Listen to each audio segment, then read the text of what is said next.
আগের বারও হোস্টেলে এই টাইমে একটা পিকনিক হয়েছিল আর কি, মানে পিকনিক বলতে কি এরকমই ছোটোখাটো খাওয়া দাওয়ার আয়োজন, সেটার একটা ভিডিও আমি কিন্তু অলরেডি আগের বার করেছিলাম।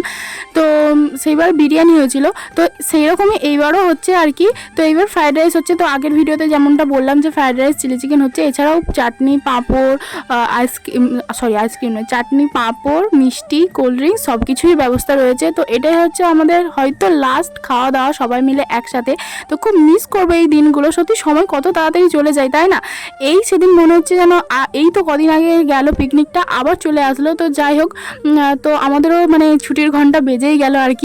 তো সব কিছুকেই মানে স্মৃতি করে রাখার জন্য আমি ভিডিওগুলো করি আর কি, যাতে মানে পরে অন্তত এই ভিডিওগুলো দেখলে কলেজের মেমোরিগুলো মনে পড়ে। তো দেখো এখন সবাই মিলে খাওয়া দাওয়া করতে বসেছি, আর এই দেখো তো সবাই মিলে মানে আমার ফ্রেমে আসতে চাইছে, তো খুব ভালো লাগছে। আর ভিডিওটা কেমন লাগলো অবশ্যই কিন্তু কমেন্ট করে জানিও, চ্যানেলকে সাবস্ক্রাইব করে দিও। দেখা হচ্ছে পরে।